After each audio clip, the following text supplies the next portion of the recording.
గిద్యోను పరిశుద్ధ గ్రంథం నుండి న్యాయాధిపతుల గ్రంథం 6వ అధ్యాయం. దెబోరా కాలంలో ఇశ్రాయేలు దేశము 40 సంవత్సరాలు నిమ్మళముగా ఉంది. తరువాత వారు మరలా దేవుని దృష్టికి దోషులైన కారణమును బట్టి దేవుడు వారిని 7 సంవత్సరాలు మిద్యానీయుల చేతికి అప్పగించాడు. మిద్యానీయులు పెట్టిన బాధను బట్టి వారు మిక్కిలి హీన దశకు చేరుకున్నారు. 6వ అధ్యాయము 1 నుండి 6 వచనాలు. ఆ హీన దశలో నుండి వారు యెహోవాకు మొరపెట్టగా మిద్యానీయుల చేతిలో నుండి వారిని విడిపించుటకు దేవుడు గిద్యోనుని పిలిచాడు. గిద్యోను అనగా పడద్రోయువాడు అని అర్థం. గిద్యోను యొక్క అనుభవాలు.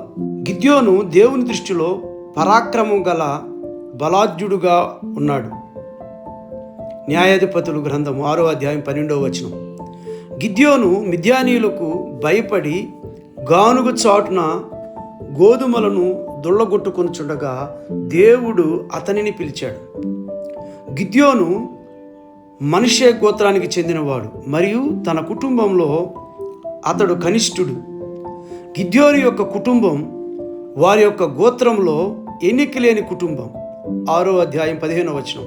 అందును బట్టి అతడు ఎందుకు పనికిరాని వాడను, బలహీన వాడను అనుకోవచ్చు.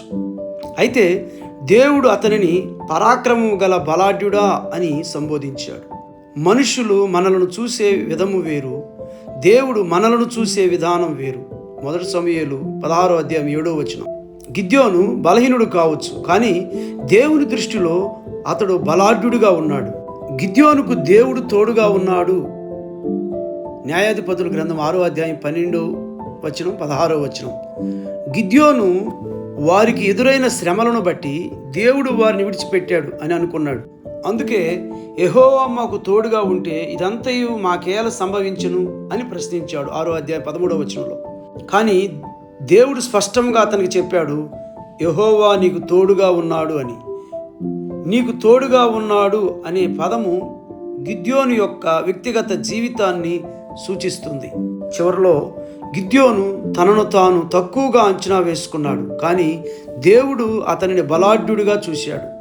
దేవుడు వారిని విడిచిపెట్టాడు అనే నిరాశలో ఉన్నాడు, కానీ దేవుడు గిద్యోనుకు తోడుగా ఉన్నాడు. స్నేహితులారా, సమాజం దృష్టిలో మనం ఎంత తక్కువ వారము అనే భావన మనకు ఉండవచ్చు, కానీ దేవుడు మనలను ప్రత్యేకంగా చూస్తున్నాడు.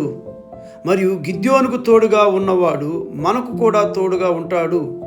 దేవుడు మనకు తోడుగా ఉన్నాడు అనే గొప్ప వాగ్దానంతో మనము ముందుకు సాగుదాం. దేవుడు ఈ కొద్ది మాటలు దీవించి ఆశీర్వదించునుగాక. ఆమెన్.